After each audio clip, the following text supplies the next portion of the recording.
Okay, so this was something that the person said they wanted me to do. I mentioned my viewing of Ron Paul's YouTube channel, where I guess it's been the main place that we've really been able to see his positions on anything past his congressional career.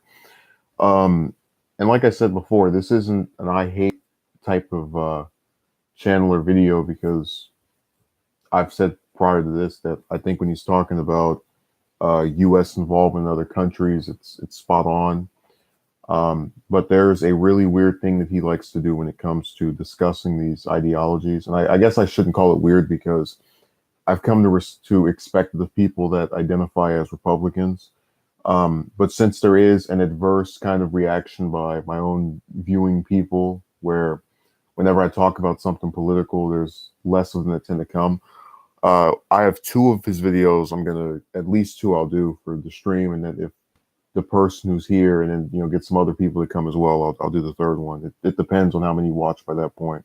But again, I just want to clarify this isn't it's me just saying watch what you say basically. As far as how weird some of the stuff he can talk about is. All right, so let's go from in a backwards chronological order. Let's start with the newest one.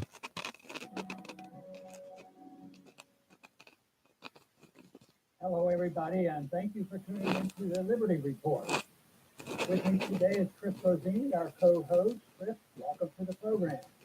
Good morning. Great to be with you again, Dr. Paul. Very good. I'd like to talk today about who ends up paying for all the free stuff. Because in politics today, we hear a lot of people. There are more people in Congress right now that talk about more free stuff for everybody, and they, I guess, have been successful, and they can win elections doing this. But one thing that they never answer, occasionally they're asked the question, but you never hear a clear-cut answer. So that already is not true. They've asked Sanders multiple times, how are you going to pay for free college? How are you going to pay for single-payer health care? And he's laid out specifics. You even had Warren, who, as you know, I'm not supporting in this presidential race, who's come out with multiple detailed, and again, this is not someone who's not supporting her over other people, so this is me being objective, has come out with multiple large scale explanations of how she wants to do certain things. You say hello to Dirk, who just got out of class. Yeah, you were the person I was thinking about when I was saying whether I should do this today. But already that's a lie without even being 2 minutes into this. Do this, and it's not just one little thing. It's perpetual. It's guaranteed incomes and medical care, the whole work. And but they never say who pays for it. You know, it reminds me of a statement that was made many years ago and still used. There's no such thing as a free lunch, and that is true, except there is somebody that's going to pay. Some people get it and think they're having the benefit, and they think it's for free. But the irony is, as we'll try to make our case for it, is that even those who are getting the free stuff end up paying for it in the end. But somebody has to pay. Somebody has to suffer the consequence. It's never a zero-sum game that everybody's happy about this. So this is another one of those things that doesn't make any sense to me. David says, are they going to use tax dollars as one of the sources? Well, that's my point. Let me say a little David.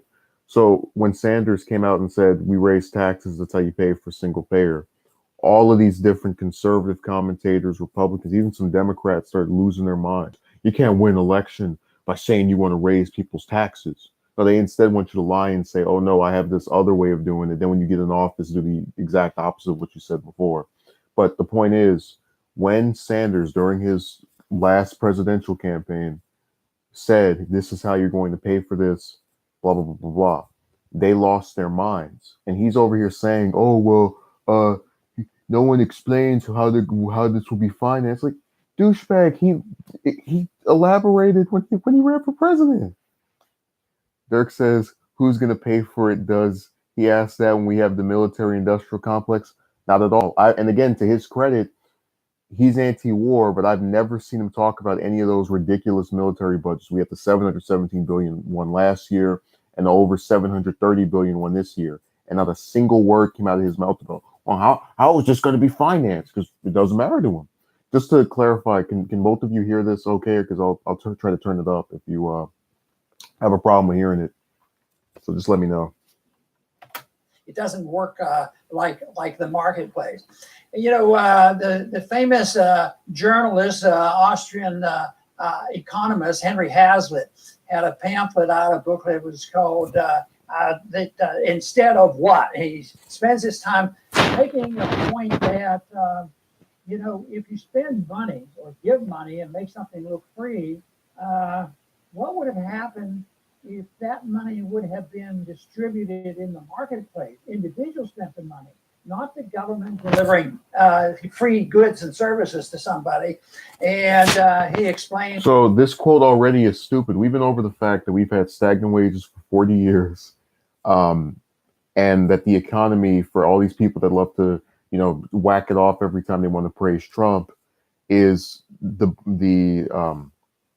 direct product of one or two individuals or a small sum of people in the grand scheme of things, right? Getting stock buybacks. So effectively, when they buy something that is $1 million, it has the same effect on the economy if 30 people went out and bought something with altogether totaling up to $1 million. So when he tells you this thing about, oh, well, no. Let's continue. That it would be a more productive use of that money and resources. But that question isn't asked too often either.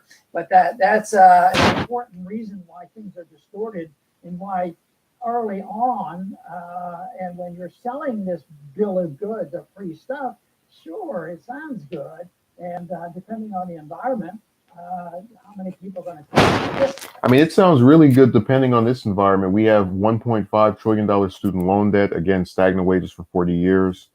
So when I hear something like, hey, free college and free healthcare, and here's how it's paid for, I'm not exactly going to think that's any worse than the current system that has proven itself to be a failure for decades, no matter if it's Trump in office or Obama or whoever the hell. Okay, Dirk says the invisible hand of God market. Yeah, like that's why I hate.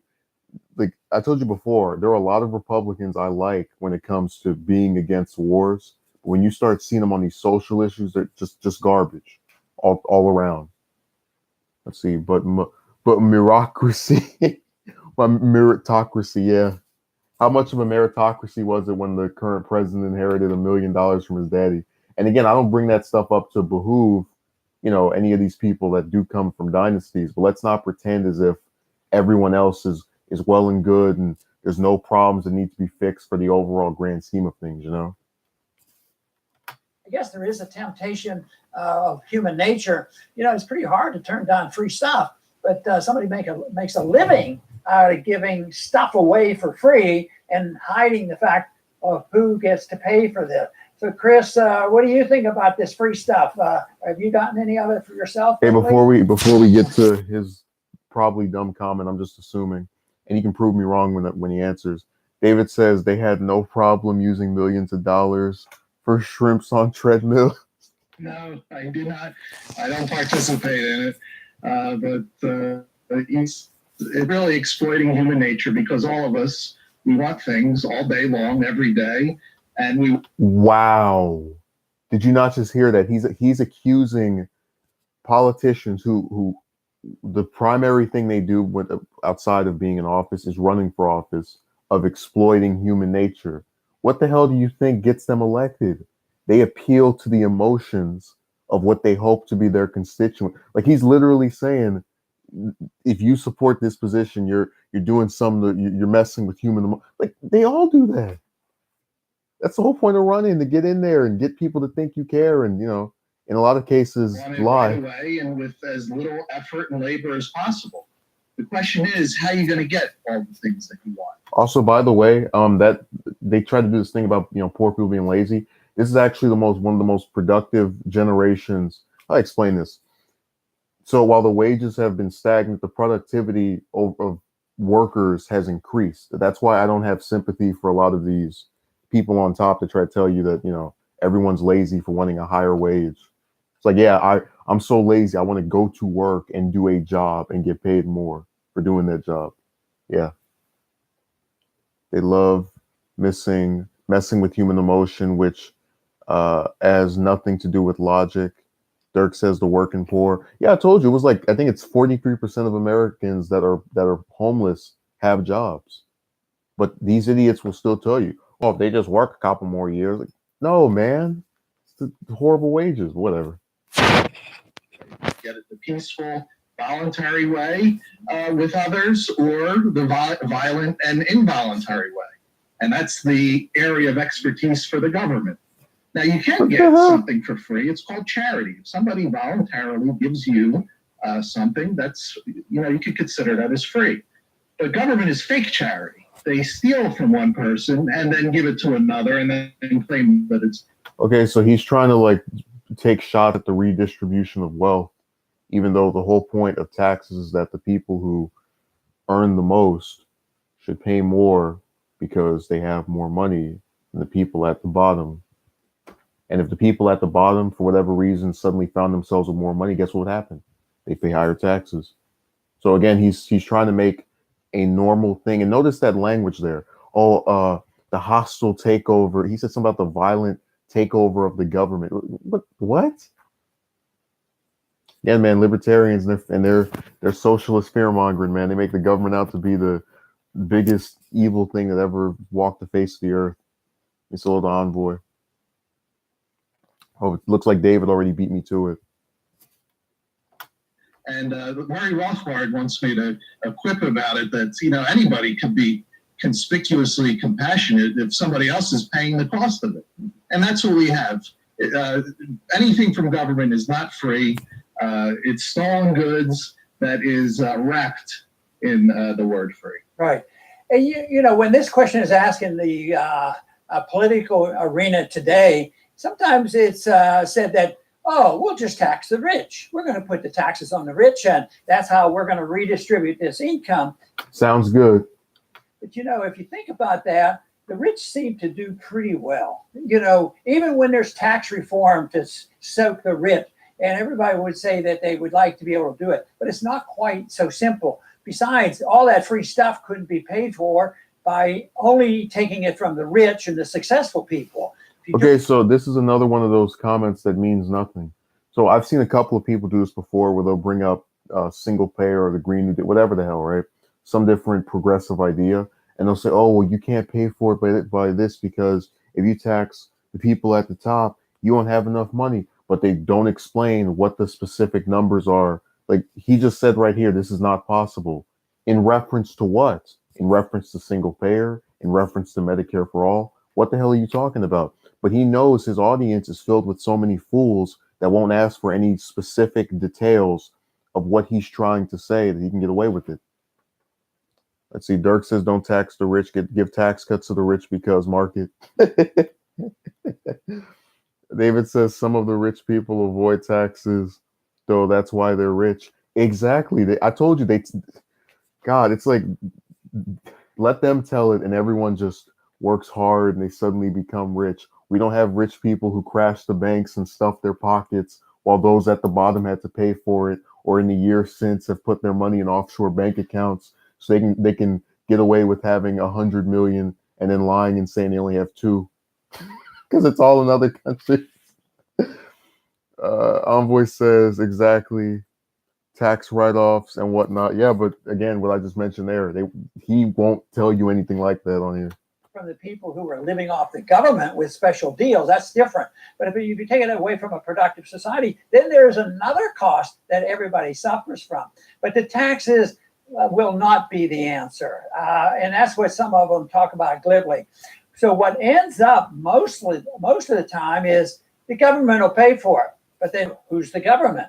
Oh, well, they'll take care of it. And there are even some of the candidates that are saying they can print the money. and it's so absurd to think that it's out in the open. Okay, I've never seen any of these, even when Trump was running, so this isn't a shot at him, even though they claim that he said it off of camera or whatever. I have never seen a single person, whether they're in the House or the Senate, say, if we just print more money, we can pay for this stuff. So that already is not true. Because that's exactly what they do. and they print money and they sell bonds and they finance the debt. They delay the payments, but it's also, it is food for the Federal Reserve to manipulate, and they do this, and also that then leads to the business cycle. So what happens during the business cycle? Well, some of these people who are looking for stuff for free suffer the consequences. No matter how much free stuff they have, they might all of a sudden, middle class people who may not have been taxed might suffer by losing their jobs and losing their houses, and certainly higher prices. So it's ironic, but some of these individuals who are demanding free stuff, they still have to spend some money. They may suffer the consequences. I mean, that's kind of the point, that you're getting those specific needs, such as education and healthcare, for free, while you pay for things. The idea of having to not pay for those is so you can pay for other things and possibly increase your standard of living. So again, no one ever said, hey, if we make these two things free, you don't have to pay for it. No, no, no. Again, more lies he's telling to this audience of his, and they eat it right up. Dirk says, is this a what is this? Is this a taxes is theft? This is why we need to privatize everything talking point. Apparently, yeah, they think that if people get taxed like anybody else, and those taxes are put towards certain things. I mean, like, no one ever complains about their taxes being used to bomb 7 countries overseas for 4 years. And longer, by the way, if we don't count all 7. But you get my point, that it's okay when it's some interventionist nonsense, which he claims to be against. But then when it's something to help people that are in his own country, oh man, that's unaffordable. It's going to destroy the world. Of a greater inflation rate than the people that they theoretically took the money from. So this is all a gimmick to try to fool the people into believing that there is such a thing as free stuff. But it's good politics, and it's running rampant right now. But one thing for sure, it can't last. If that were the case, if we were able to maintain our standards of living by just issuing the reserve currency of the world, if it really was a sound economic theory, Americans wouldn't have to work. You just say everybody gets free stuff. Again, putting more words in the mouths of I don't even know what he's talking about anymore, because like I said, I haven't seen a single person say let's eliminate the workforce. I mean, the whole point of raising the wages, and in addition to free healthcare and free colleges, so you don't have to pay for those things while you work. Just Jesus Christ. David said, I like streams like this. We can actually hear these people bull and agree or disagree with common sense. Is someone blowing into the mic? I'm not trying to. I'm kind of far, a little bit away from it. I have to squint to look at the camera. And we'll just print a lot of money, and there are some who advocate that. And we'll let the Chinese and others keep buying our debt, which they have been doing.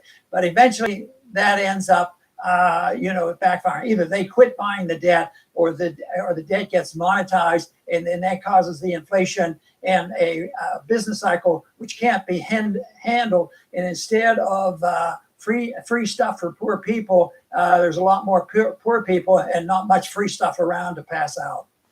That's right, Doc. And this is, again, goes back to why I was saying that people keep trying to spin stuff online.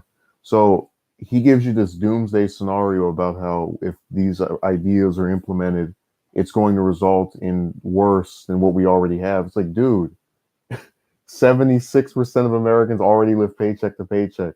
So, and I bring it up to not to say that when these things are introduced, all those people are suddenly going to be wealthy or, well-to-do.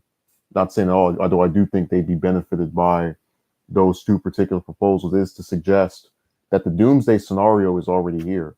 We have 30 million Americans don't have health insurance, but then you wonder why people want to give someone free health care. $1.5 trillion student loan debt, but then you wonder why people want higher education to be free. How the hell is K through 12 free? With pixie dust?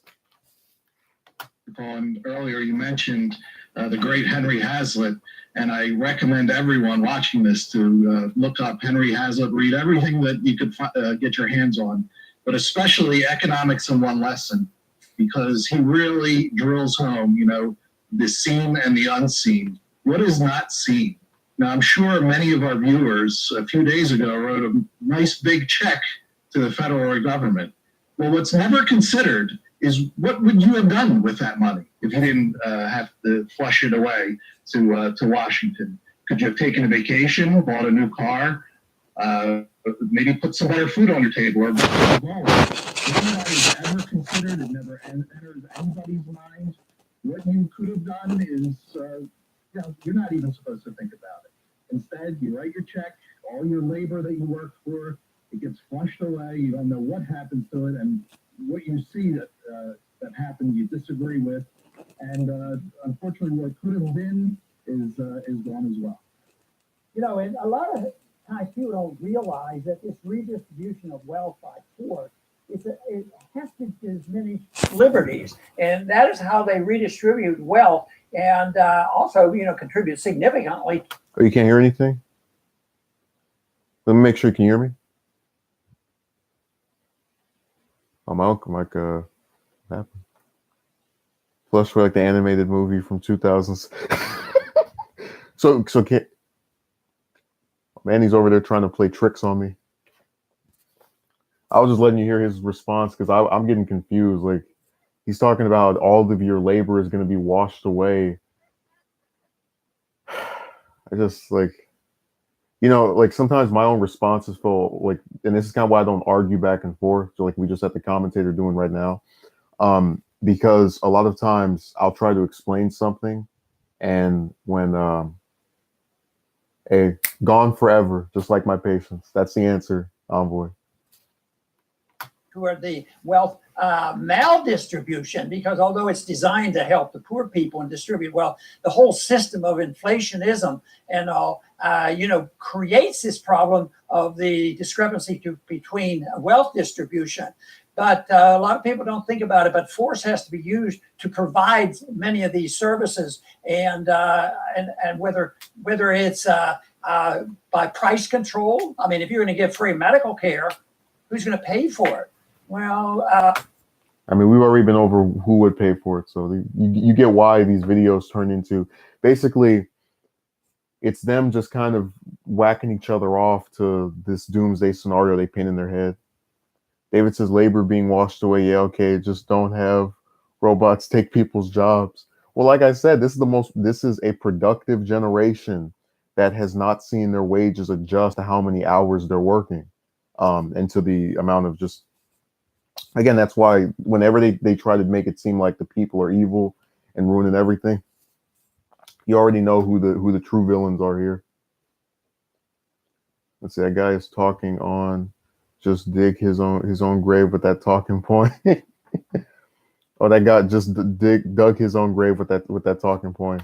Make sure I read it right. Might not pay fair market value for it. So if you look at it, doctors, don't get paid full fair value or the full cost of their medical care if they're taking only Medicaid, and therefore they are more or less intimidated by rules and regulations and pushed into these things and to provide this care.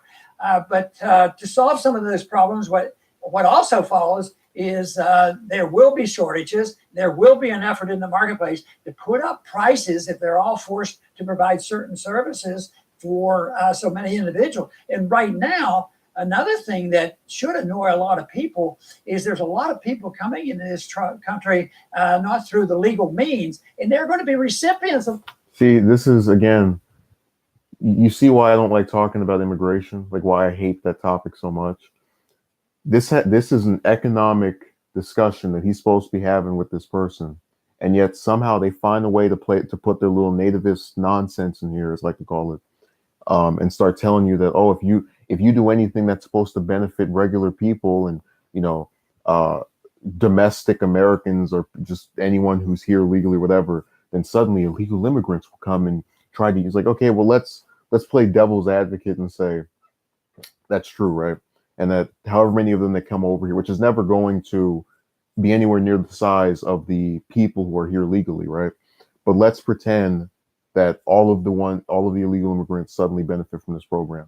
Am I going to sink 300 or what's a let me okay, it's 30 million people who don't have health insurance. Am I going to sink the 30 million people who don't have health insurance so the 3 or 4 million or whatever number that is smaller illegal immigrants can also not have health care and be persuaded to go back to their country? Like, no, I'm going to help out the 30 million and, do something to get to get those who are not legally here or not here legally rather off of those programs. But the point is, they're still trying to make it seem as if everything you do is going to just add to destruction and death. Like, explain to me this: if this program would have such an adverse effect on migration, why the hell are they coming in spite of it not being implemented? But again, whenever you start asking anything that says why are things already bad or terrible, they don't like to answer. Robots don't take breaks and complain. Yeah, that's true, David. Dirk says it's much easier to give care if they have Obamacare. Yeah. I mean, you saw the Republicans fail to repeal that, so they're stuck with it. They don't want to help the mighty because the people will benefit, the illegals will benefit. I see your point. There's two sides to the argument. No, well, like I said, I don't even think they'd be, because like if you're telling me that if this system is implemented and let's say they have I don't know, something to where you have to go through some kind of screening process, right? Birth certificate, other documentation to support the fact that you were born in the US, all these different, and I don't doubt that someone's going to forge something, but all of those illegal immigrants are going to get on there.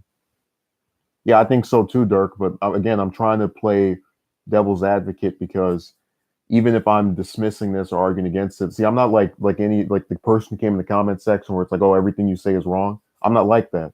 So I can look at someone else's argument and go, okay, well, I kind of get this, but here's my position in reverse to that, for the most part, anyway.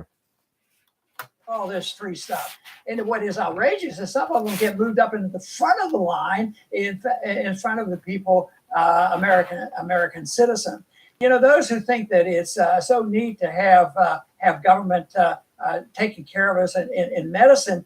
There was somebody the other day, one of those progressive politicians, they said, this is the only country in the world that doesn't guarantee medical care for everybody. Well, I don't think the person, and notice he won't say the person's name, so now we have no way of actually fact checking if the person said that or not. But the person probably said we're the only industrialized country that doesn't have that, or one of the major ones that doesn't have it, which is probably true. Or we're certainly in the minority as far as of the larger ones. Okay, Envoy says if they tightened up security and documentation, it'll be hard to get around it.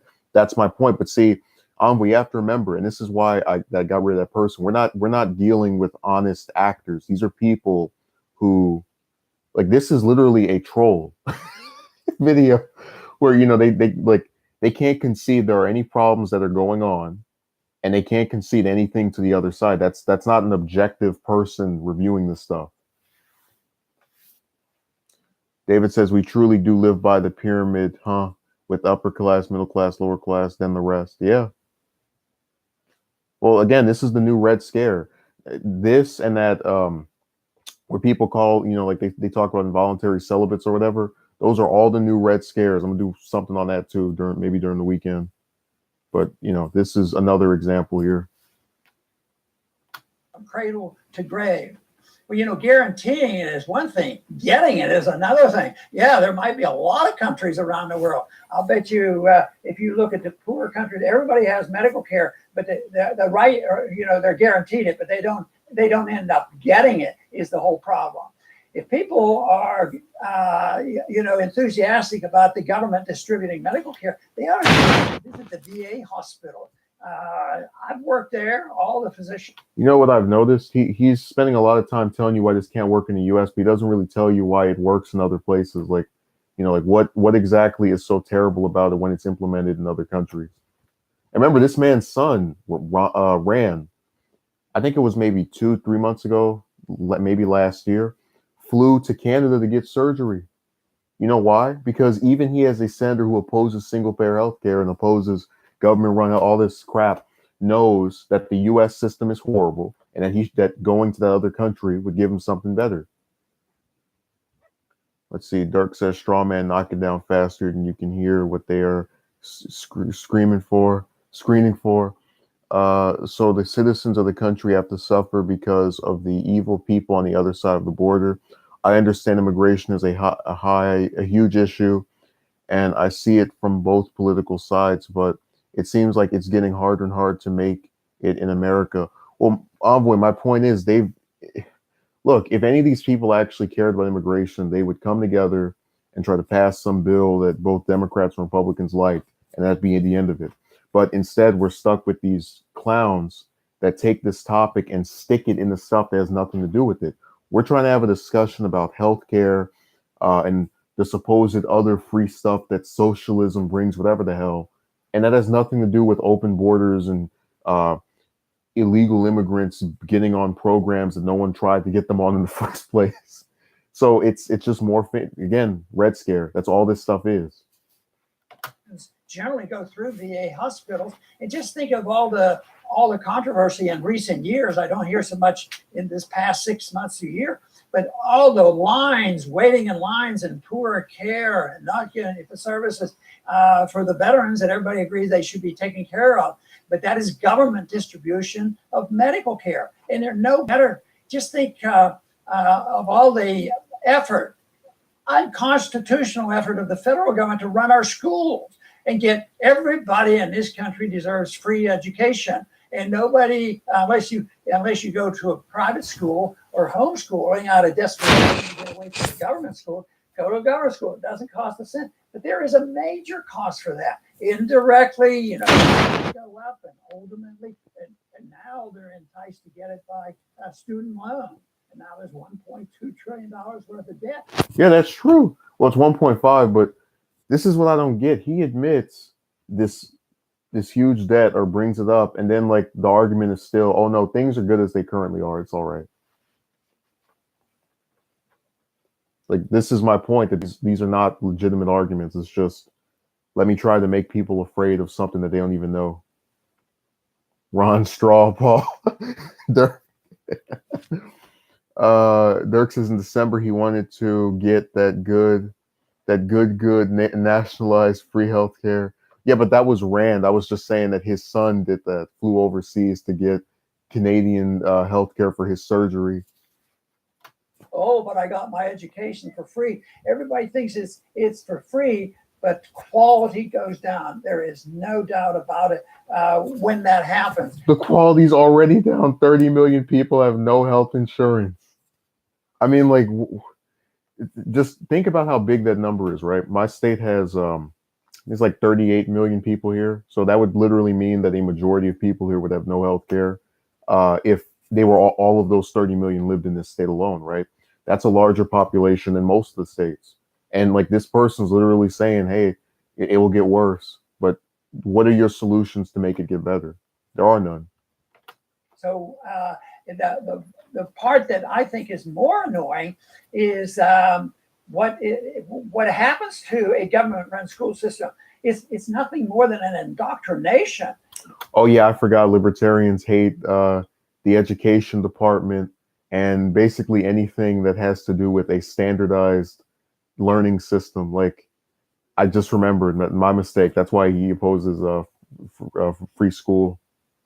And by the way, just so you understand this, all these different politicians you see like him who sit up here and tell you about the schools all being in, like, dude, who are you talking? Like, who are you to talk? You went to a major college, a university that was accredited, that was seen as part of the establishment, whatever, and then you turned out into this. So if you can go into that indoctrinating place and apparently not come out indoctrinated, why the hell can anybody else? That's why, Envoy, a short time ago, you said that the schools were, they had, what do you call it? They had their own ideology or whatever. But again, if someone is able to think for themselves, regardless of if they're male or female, what age they are, they're not going to buy it.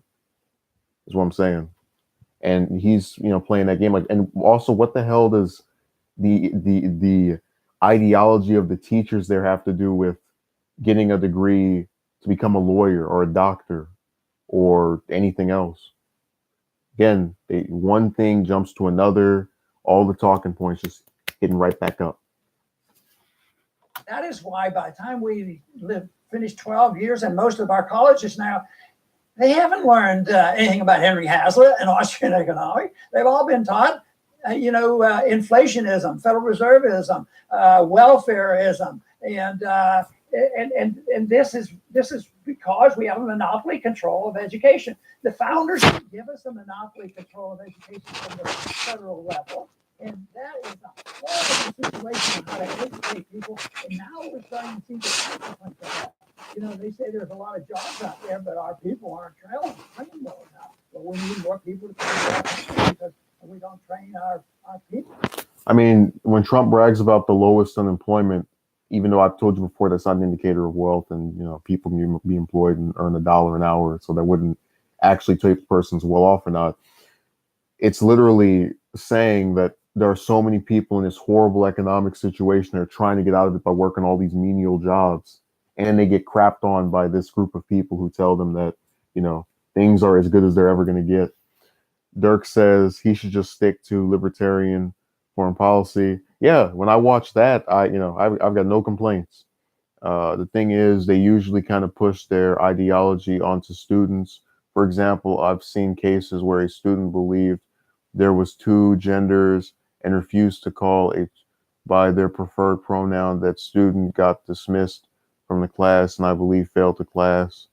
Okay, but like I said, we can go down anecdotal and different instances of stuff failing all the time. The question is, would it make more sense to you for education systems across these different states to rely on a specific set of learning material, or for each state to be able to determine, what are you going to learn here, what are you going to learn there? I mean, Jesus Christ, in the South, they could say that the Confederates were great guys if the person who was at the top wanted to, and we got rid of the national system. That's why that free choice stuff is stupid to me, because the point of making it all, nationwide was the fact that regardless of which state you live in, you're trying to get the same learning material as someone that lives in another state. Yeah, they shall rise again. And they're I actually read a story a short time ago where they said that they take the war of northern aggression, Dirk says. I read a story a while ago where they said they take California tax dollars and send them to South Carolina and Mississippi or Missouri. It was two of those southern, I think Louisiana, because we have so many people paying taxes over here that we have like a surplus of taxpayers that they have to send them to another state so the people over there on welfare can be benefited. Which, by the way, that's the most amusing thing. Like, if you actually look at some of these smaller states and how they have a bunch of people in poverty too, that's how you know that, like, no matter what party you vote for, you get the same thing. Red states funded by blue states article. The deepest South. Here well enough, but that is a consequence of centralized monopoly control of our education system. That doesn't mean that anybody that goes there doesn't make it. I had to go through public education, but overall, though, I was not introduced to the history that I believe is more authentic, or the economics, especially. I never heard of it in government schools. So that is a cost that's hard to measure, but it is a cost. But see, this is another thing that these schools, if you want to have a conversation about what particular things they should teach, I'm all for that. But he's not trying to do that. He's doing the thing of, well, they didn't teach the stuff I wanted you to learn, so we got to get rid of the whole thing. And again, that's counterintuitive to the point of getting people across all of the U.S., since it's one country, to learn about the different systems that he wants them to learn about, and then make their own position. Again, this is not an attack piece or a hit, any of that. This is objectively saying, hey, I like that idea, but let's not destroy everything and burn the bridge down and all that. Dirk says, but they want to be libertarian. David says, the Deep South supposedly have the worst education, so what are they doing with that tax money? I mean, what are they doing with the military budget money? Like no one ever asks, where's it going to? What are they doing with it? Dirk says, Ron, that sounds like the Department of Education needs help with good leadership. No, it needs to be that Dirk, that actually translates to the perfect reason for when we need to get rid of the Department of Education, and we need to let the South be able to teach students that the Civil War was, started by the evil North, and Abraham Lincoln was Satan and all that. So, Chris, it's some of these invisible costs that we don't see. The kind of thing that Henry Hazlitt are probably much more serious than just the dollar cost that we do have a little bit of ability to measure. Yes, Dr. Paul, those are all great points. And I'll finish up by saying that America was at one point a genuine land of the free, and there are still remnants of it left. But the ideas did take hold, and you've given all of these examples that big government is needed. And if that's what people wanted. See, and again, this goes back to why I don't like that person that came in here. I didn't engage with them because these are not people trying to legitimately discuss something. You see, when they start talking about inflation and I think this is what will happen, and then they go, okay, but this is why it works in other places. That's a person who I don't agree with, but they're at least coming from some place of sincerity. You just went through this detailed discussion to go back to this is why big government is bad. We need to have free market because magical things happen and everything gets good. Like, why? But again, I know why, to appeal to their their little right-wing weird audience. I mean, these are the same people who had wrote in my comment section that they supported the government not mandating vaccinations. So they believe you should have the right to be as disease-ridden as possible and infect everyone around you. And then people wonder why I don't want to go out in the public events because crazy people like that do permeate the world and want to literally infect you. Not forget saying stuff, right? They support the right to go around and infect anyone they want or in the general area of, and I'm not supposed to be afraid of that. Dirk says, oh no, we should just only have private schools. Right. Let's see, David says they can't just have one proper system. Look at that. The public school and private schools. Whose idea was this? I'll have to look into it. That's what they've got, and this is it. It's here. Government has never been bigger, and look at the results. It's because by the way, I love how he's saying government has never been bigger. Well, this is why, again, like how disingenuous they are. So, you have Ron who has spoken positively of Trump, and then he's going to agree with this statement of government's never been bigger, which now it's been under Trump's leadership for 2 years, and then they'll still find a way to blame somebody else. The way that people go about getting the things that they want. It's not the peaceful and voluntary way when government is involved. They're redistributors. They take and then they give. Good. And with that kind of system, you get everybody wants. And nobody wants to give. I mean, isn't that the definition of capitalism, supposedly, that everybody tries to get what they want and, we all have different varies of success? Isn't that the whole point of having your quote-unquote free market? So it's been warped, but the peaceful way is always there. It's always an option that we can choose, and there's really no reason to wait for everybody else to catch up. You can do it individually. Deal with people in a peaceful manner, voluntary trade, and don't look to take from them just to get what you want. Yes, and I want to mention something that's a little bit different than an economic cost that I think is important. And that is when you get stuff easily, if you're a good gifted and a spoiled kid, and you receive things, but you're never required to work hard and do something, I believe it leads to a sensation, a feeling of lack of self-esteem. I am convinced that productivity, regardless of our ability, is key to people's satisfaction and happiness. If they can produce something and to help and take care of themselves, there's more pride. They lose this sense of pride for what they can do. But once you have this wealth redistribution by force and by all these complicated government rules and regulation and destroying liberty and responsibility, I think people get pretty unhappy. And I think this is more or less what's going on right now. There's a lot of unhappiness warfare going on. There's a wealth now. Because people realize they got scammed. Like all this trickle down economic stuff doesn't work. Oh, if you give more money to the people at the top, they're going to help you out by making more jobs. And then what happens? They put that money in an offshore bank account, and you end up working at getting screwed just like you were before. Free society, I think there would be a cancellation of this anger if everybody knew, you know what, this is what I was able to do. And you say, well, everybody won't. So let's get this correct.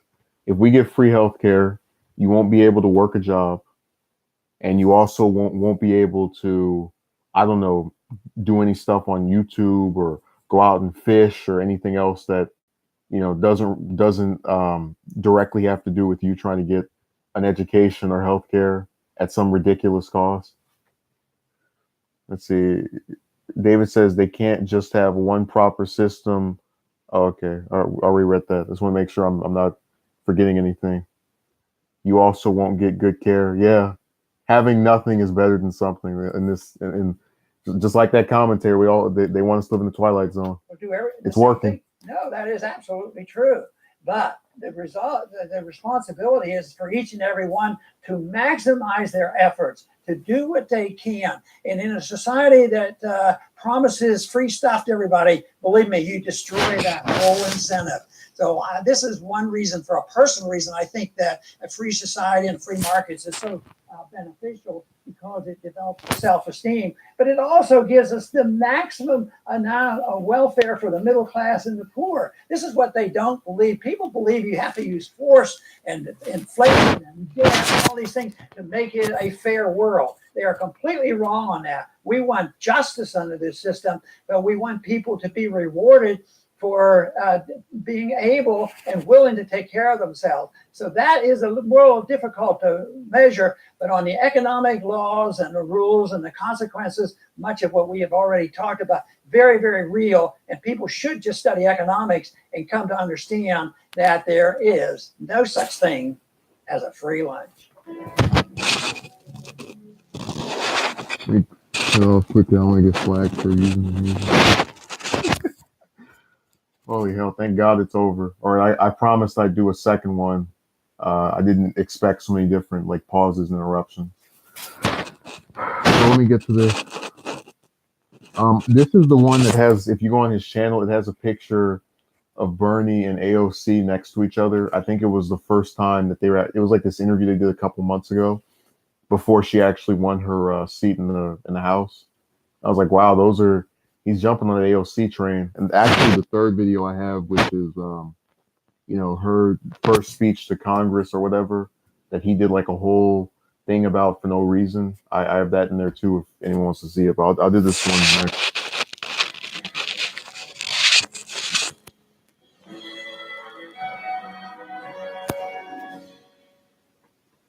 Hello, everybody, and thank you for tuning in to the Liberty Report. With me today as co-host is Chris Rossini. Chris, welcome to the program. Good morning. Great to be with you. Very good. Chris, we're going to be talking today a little bit, about the socialist challenge that we're seeing and hearing about in the Congress, and who's providing the best defense against it. But before we do that, I wanted to make sure all our viewers saw the results of the poll we did, the Twitter poll, having to do with the FBI. Why don't you catch the viewers up to date on what we did and what the results were? Right. After, I don't know if it was before or after the Roger Stone arrest, but we put out a tweet poll just asking a simple question: would you abolish the FBI? All right, this is actually not related to what I was trying to say. And, both Dr. Paul and I were surprised.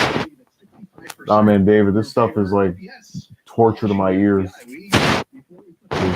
It's so just phony, and I mean, again, it goes back to why I don't like having these discussions.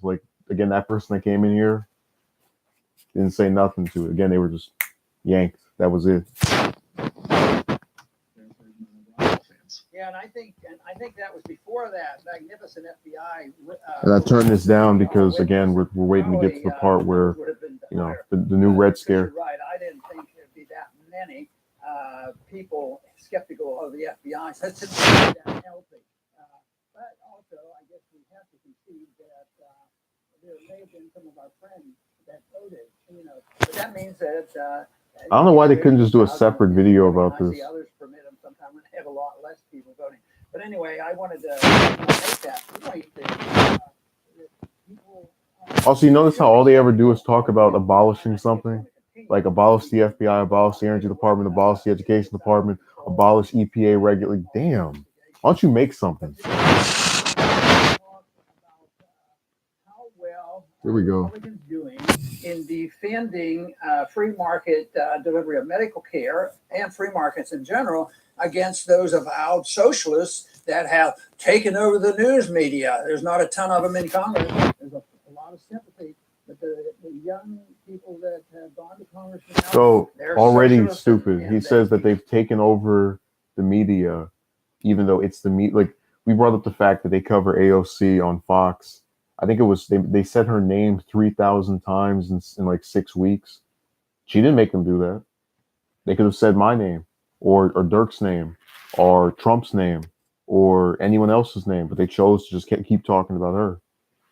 Then they get surprised when she gets more popular and more exposure than the people that are on their side.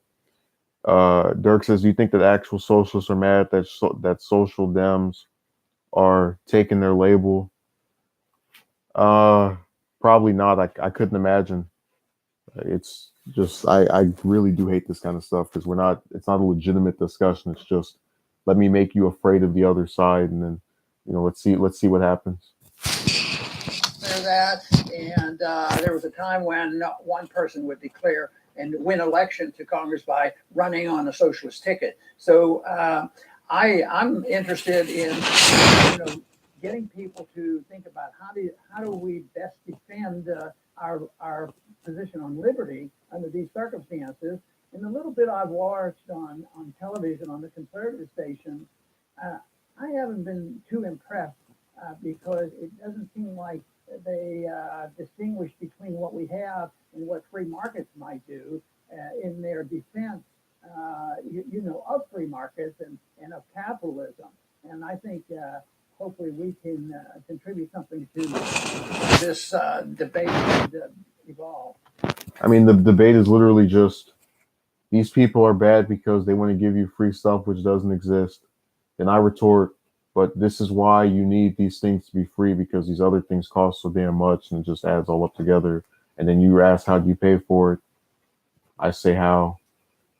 You say it's going to destroy everything. I say, okay, what's your solution? You say you want to debate. That's every one of these conversations.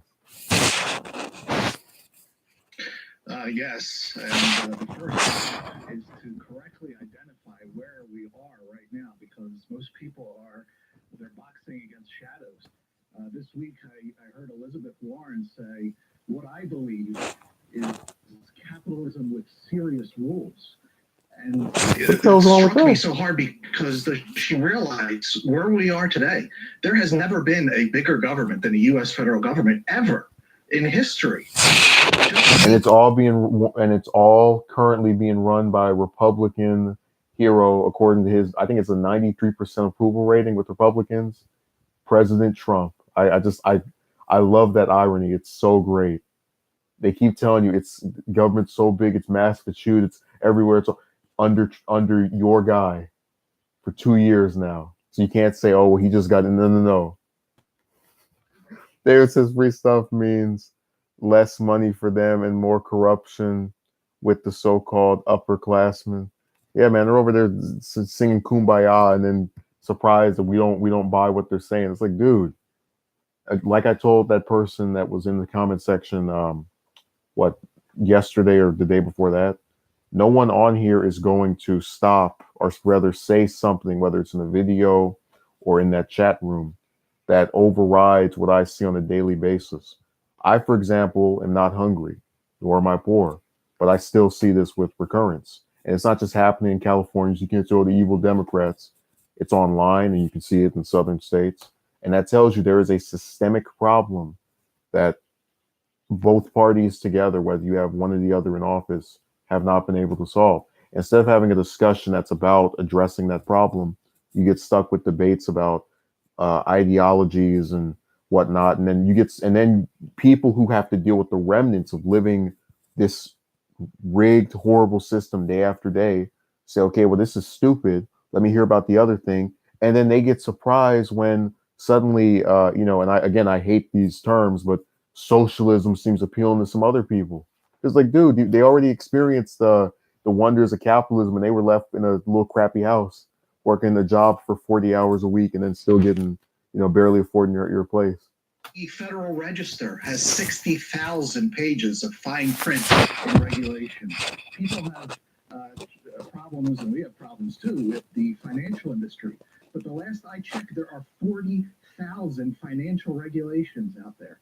And it's not as if the government just hangs out in the background. They've racked up $22 trillion in debt and made promises that they're never ever. And then get this, you never see any of them say, why doesn't Trump cut the military budget? How are we going to pay for this? When it comes to a foreign intervention, how is this being completely wordless? Let me show the mark. We're going to keep. The problem is not that we have capitalism without serious rules. The problem, I think, is we don't have capitalism at all. Yeah, and she. So you don't have it at all, but then okay, you're warning me about what the dangers of the new system, of this other system, but then you're saying we apparently already have it.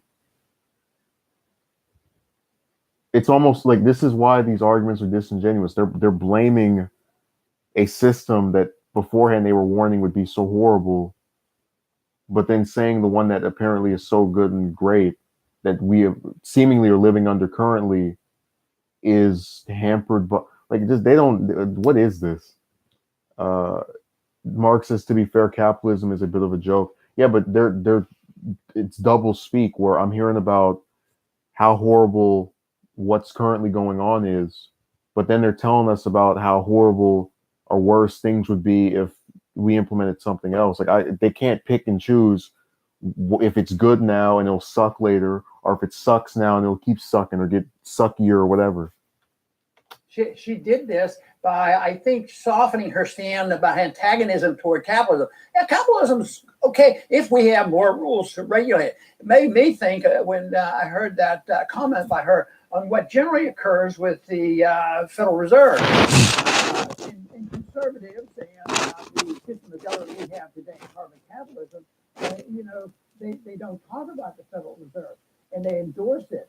But what they do, though, is if there's a problem with the way the Federal Reserve manages monetary policy, which it's impossible for them to know what to do, how much money is necessary, and what the interest rate should be. What they do is they say that there will be problems, it will be imperfect.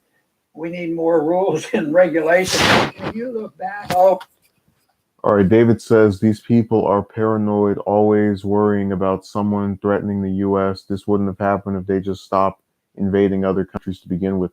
Yeah, man, that's what I was saying. That we had Splendor in here yesterday. He didn't talk about this, but he gave the reason for why we went to Afghanistan. But then, as he agreed with all of these other interventions, except for maybe Iraq, and even then we flip-flop. We said, "Oh, we're getting out," and then we went back in. They've had no justification. There's no reason for us to be in Yemen, but the reason they won't tell you is because we're in the pocket of Saudi Arabia, and we sold weapons to them, so thus we participate in their genocide in that country. You can go down the list, but the point is that most of these conflicts were started without the other side or team or government of that particular country doing anything to us. So I agree with that. Again, when he talks about that, I'll sit here and just nod my head. But whenever you do these ideological things, I just want to rip my hair out. Back to the Depression, the SEC, and when they had problems with Enron, and when they had the housing bubble collapse, and then we had Sarbanes-Oxley, and we had Barney Frank's bill. They said we can more rules and regulations. I think your point is well taken. That does not, solve the problem. One of the biggest thing, although we're talking about socialism in general, what gets attention the easiest because it's the easiest sell, and that is deal with medical care. How can anybody ever say they can't have all the medical care instantaneously and never have to pay for it if necessary? And you can't do that. You can't argue anything else other than getting the criticism that you have zero compassion. You don't care. You don't want people to get taken care of, and we've been accused of letting the people die. Well, that's kind of the point that. So they'll criticize, and this goes back to what I was saying about the empty suits that these people are. They critique a proposal, but then they offer no solution. And he can get away with this because he's a commentator on this network. He's not in Congress anymore. But for the ones that are currently in office, they'll tell you about government-run healthcare. They'll tell you Obamacare sucks, but then they'll promote some healthcare system themselves that their own party won't even vote for. That will get that will fail. That won't even pass. And then they get surprised when people say your solutions aren't exactly that promising or exciting, or they don't get anyone to go, wow, we really could see this working. So it's just them doing the fear mongering stuff. Everybody's business always has to concern America with, oh yeah, we're nose everywhere. Hear the rest of this. Streets, which is completely false. And I never liked that because I practiced medicine before we had Medicare and Medicaid. And there's a lot of generous care for people, a lot more generosity in voluntary, charity hospitals. Notice he doesn't say let's get rid of Medicare or Medicaid. And yet now people Did you notice that? more bitter over how are you paying for those? He never said get rid of those. I'm telling you, once this stuff sticks around for long enough, these people generally leave it alone. Get into this debate. They don't challenge the system. They say, well, don't mess around with this capitalism. We want to pick our doctor, and we want to have our insurance company. And it's not that way. We have a government-run medical system. We have a VA type of system evolving. So I think once again, it's defining. Hey, now he's going to say get rid of the the VA, the Veteran Affairs Department. Tell you, man, that's all they can do. Get rid of the education department, get rid of the energy department, get rid of the VA department, get rid of the EPA regulations. We have no solutions and no ideas of how to solve this. We're just going to keep crapping on your ideas and telling you how horrible and wrong you are. Just like that person that came in earlier. Dirk says, yet they continue to gut the shell of Medicare in as many states possible. That's my point, that if this system didn't work so much, why would you bootlick and worship something that is of that same system? Basically, once you're over 65, which if I remember correctly, that's when you can get on Medicare, I'm not sure.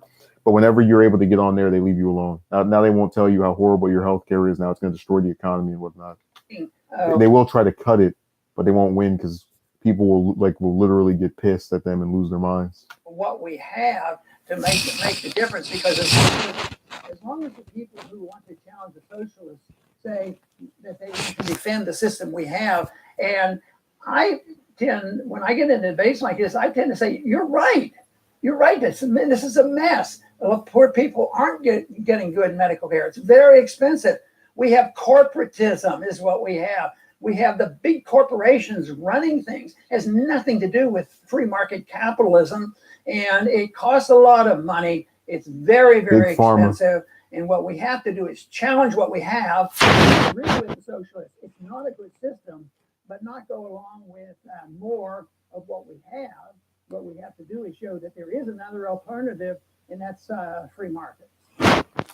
Isn't that what we've already had? Isn't that the whole point that we put in Obamacare, or the ACA rather? Because the free market of all these different private institutions was failing.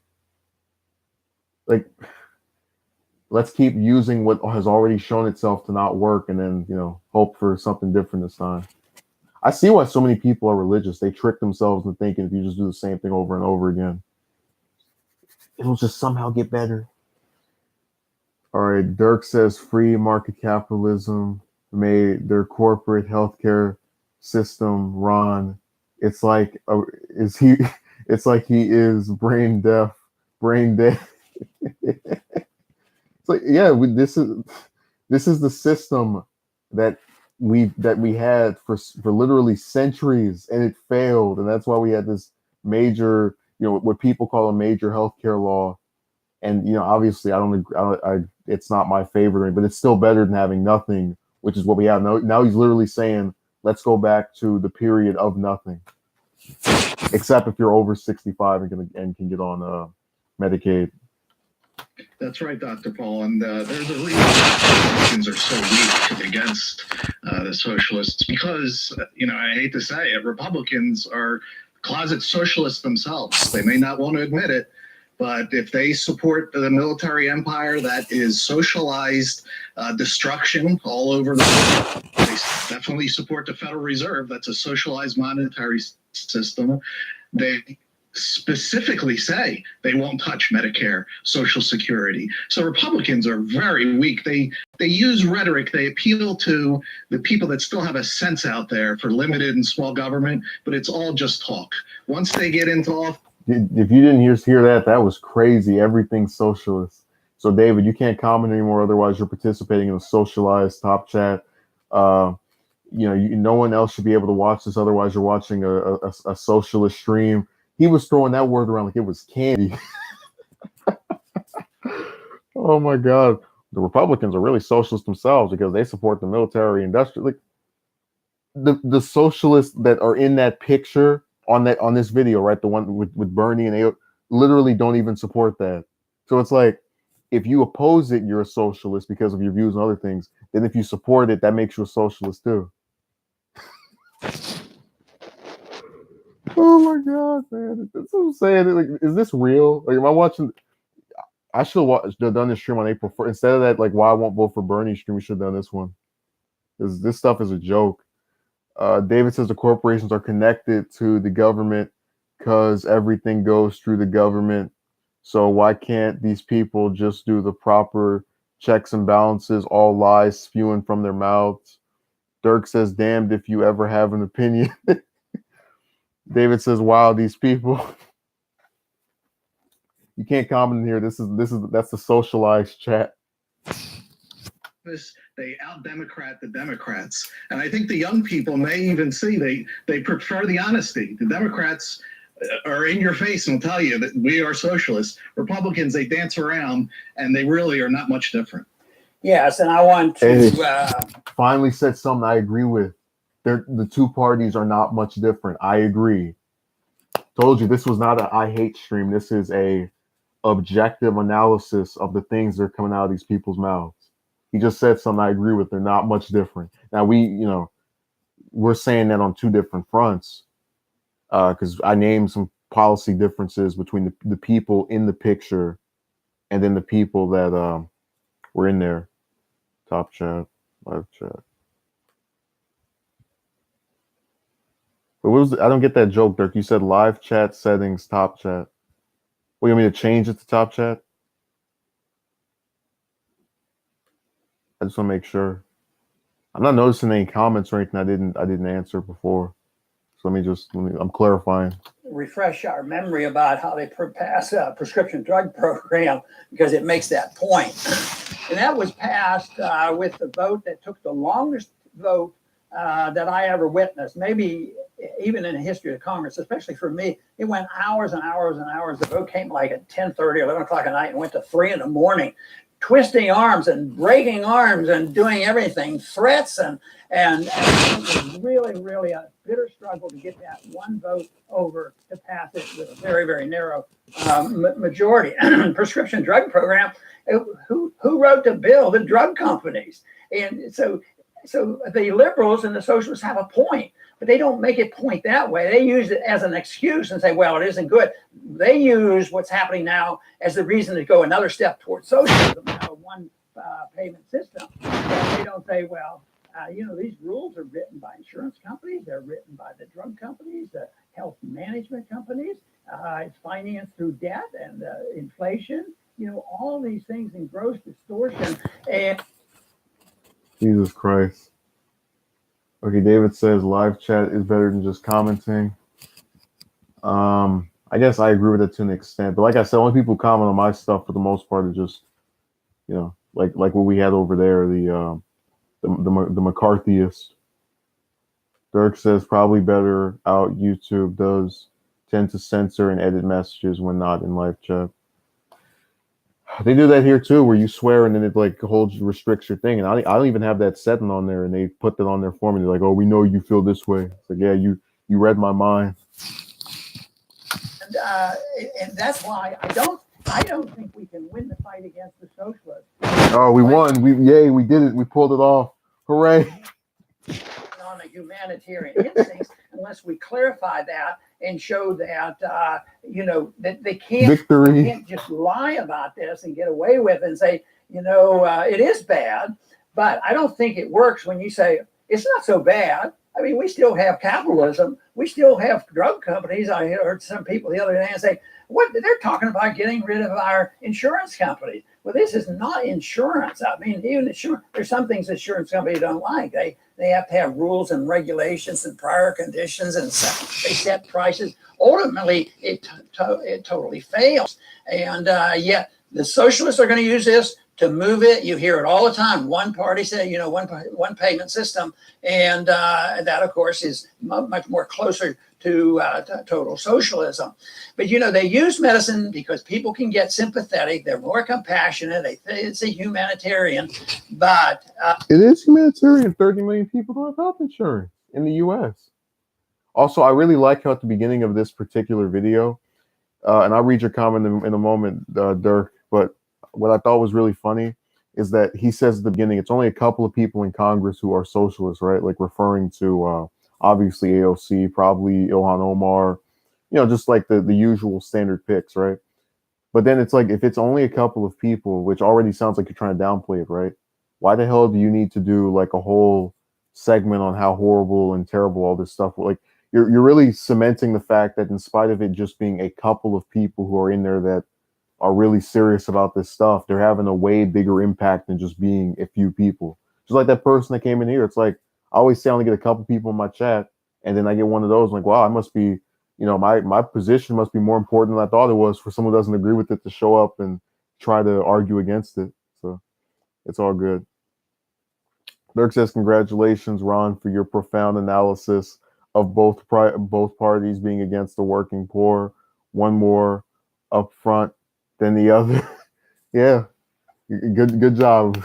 It took him 80 years to figure it out, but he finally got there.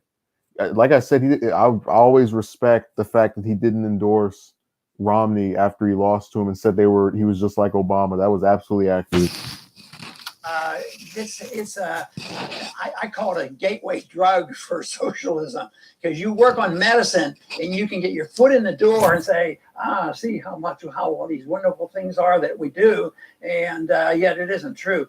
And I think that we can't win unless we point out that the contest on the surface right now is between corporatism and the people who want socialism, and it shouldn't be there. It should be between interventionism, which would include corporatism and socialism and fascism, against the free market. But unfortunately, in Washington, you don't have many vouching for free market, which is really the solution to so many of our problems. Yeah, that's why that solution failed, and we had to put in the ACA, and now people are talking about having one system. Because that solution was so successful, right? And people saw the benefits of it, right?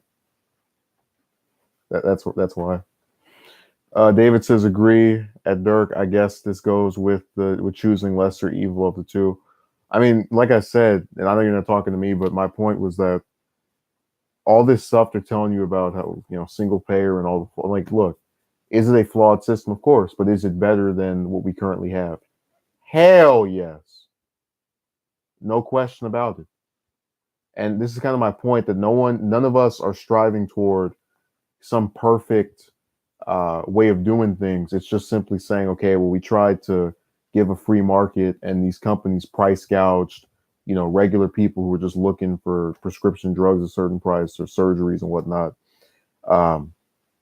So let's just have it to where it's all one system. That was literally why the conversation changed, because people kept getting told by individuals like this about the free market being so wonderful, and kept getting screwed over and banged and busted up in the side by those same free markets and big pharma and whatnot.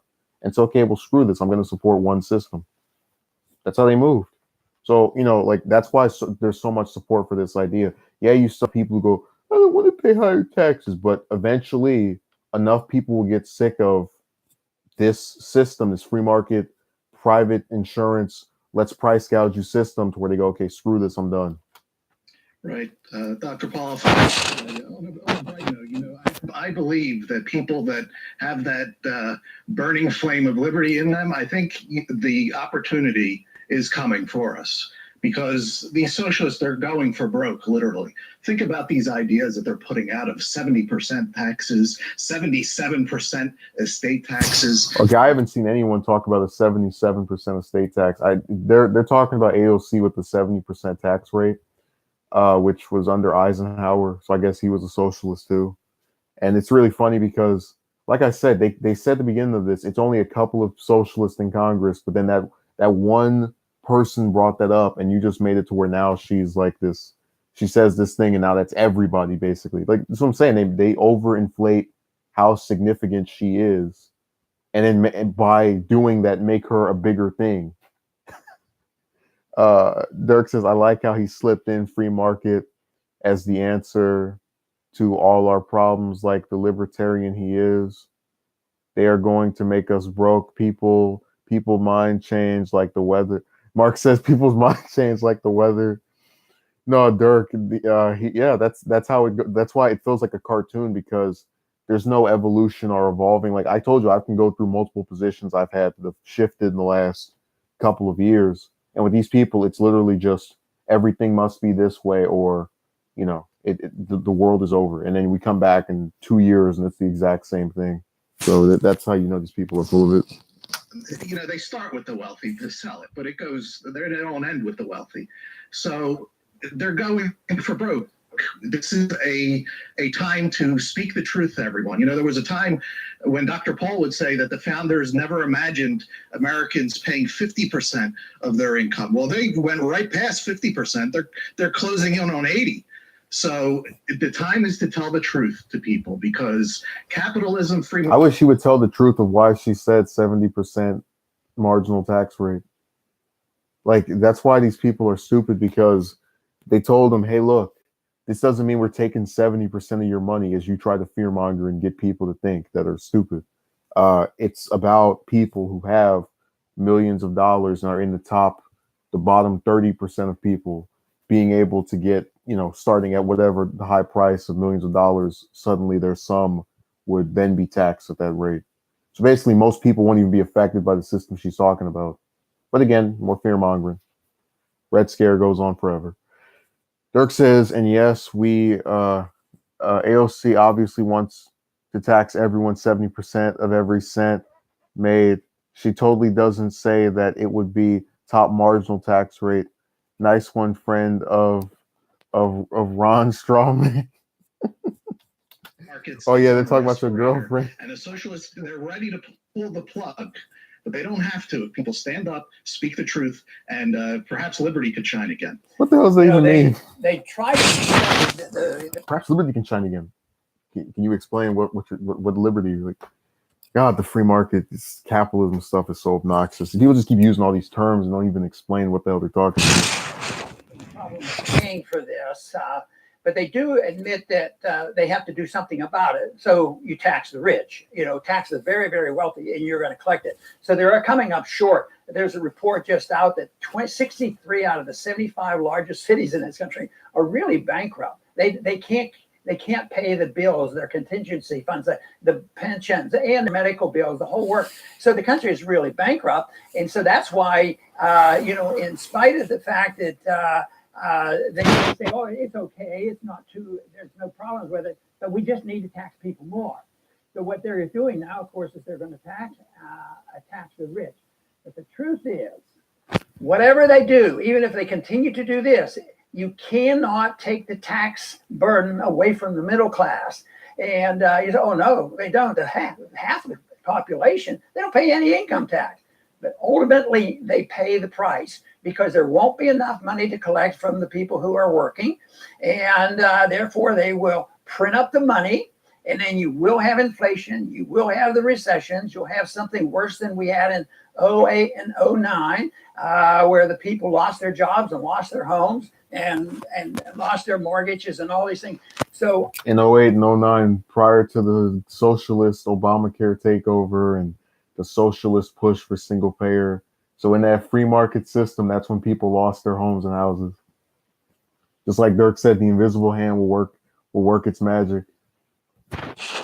I am convinced that if we don't clean up our act, the middle class will suffer. Now, there's people starting to recognize this. The socialists are. There's social discord now. There's a contest going on. But why would it be when the economy's so healthy? Just look at what the stock market is doing. Well, there's this group. I mean, we've already talked about how the economy is like literally not even what they keep saying it is. But, you know, let's continue. Like I said, a couple of rich people buy some really expensive crap, like a stock buyback, makes it seem like a bunch of people are paying for stuff and that there's this really active thing, and that's why it's a house of cards. That one rich person doesn't buy something, all goes back downhill. I concede with the liberals that suffering and having a problem, but it is a consequence once again of too much trouble, and the middle class are already suffering from the cost, and but then, like, why doesn't he advocate for price controls? Like, you just admitted that people are suffering from the cost, but then you won't support getting it to where the costs don't go up and their wages do. Like, oh my God. A very low percentage of the people in this country who can withstand, a month of no income. Just look at the hollering that occurred when the government closed down and they didn't get their fix. Well, we're out of money. So it's a bad situation, but ultimately, the wealthy, no matter what tax bracket you put them in, you put them up to 90%, you just chase the capital out of the country. It's foolish to think that you can do that. And then you destroy, the productivity of the country as well. So it will fall on the middle class, and that is the challenge. But right now, it's already fallen on the middle class. That's why they don't want your little stupid free market system, because it failed for 20 years straight. I think we have a good voice when we hear these arguments on television on how we have socialists taking over medical care and everything else, because they don't define the difference. They don't designate the difference between crony capitalism and corporatism and free market. They're all the same. Crony capitalism and free markets. It's like it's a mix of those two that made people socialists in the first place. David says, as I just did a little research for the Socialist, aka socialism. So basically, they run without a stock exchange market, as corporate companies can't take over per se. The state support, well, that's kind of my thing, David. You actually did more than he or any of these people. Like, we just had 2 people dislike the video. I'm like, oh well, crybabies. But you did more than any of these people are doing. See, they try to use it as in the Marxist theory, because again, we're going by labels, right? So we're not talking about what the term itself actually is trying to suggest of an economic model, like specific ideas, right? Like single payer or Medicare for all, or rather single payer or free college, my mistake, tuition free college, which are actual ideas. But instead, he's talking about the Marxist position on socialism of it being this thing that is going to lead to communism. Like again, that's why I said it's the Red Scare. They're saying that this stuff is going to destroy everyone, and the only people are going to survive are those at the top, and even a couple of them will fall too, and that's why it's good for no one. That's what they're pushing for, or that's what they're supporting. So I'm saying that you actually have done some attempt at research, but the long story short is that there's multiple definitions for this term. It's being used by Republicans to try and smear Democrats, and they're going to keep doing it for as long as I live, and longer than that. I think that's an important job, because free markets depend on the moral principle of individual liberty, and that's the key. Some people might think that's overly simplistic, but it really isn't. It may be simple, but it's totally ignored, because liberty is very vital for people to have incentives and to produce and take care of themselves, and it's a better system than anything else. Again, no one's advocating for getting rid of jobs and just every single thing you do is free. But you know, it is what it is. They're going to keep, you know, pretending that they don't know what we said. Ever existed. So it's a moral principle of individual liberty. And when you forget about that, it's a collective idea. It's the humanitarian aspect of the whole country that we have to deal with. So everybody has to pay their fair share, and everybody has to be forced in. And of course, is what Obama. I mean, why the hell wouldn't you want someone who has $3 million to pay more than someone who has 3,000? Like, I don't get why is there opposition to that? So yeah, paying your fair share was the problem. Obamacare was all about. And the disaster. So now they're trying to tell the people you have to move the next step. Oh, it wasn't quite total socialism. So no, it didn't work because it left premiums able to still go up, along with other issues that were the direct result of it attempting to appease both sides. By, you know, and then even then it didn't go fully all the way there. Yeah, so like again, you try to address the reasons of why it didn't work, and they keep throwing out this term over and over again. David says, oh, okay, all these labels and theories these people live by and push on the rest of the population. So I said I would, if I was running for anything, I would just talk about what I'm in favor of and not call myself capitalist, socialist, Marxist, communist, any of these stupid terms. Because like at this point, they're literally, you just saw in this video, the guy on the other side that's not Ron called the Republicans socialists. So like, you know, you talk to Republicans, they say they're not.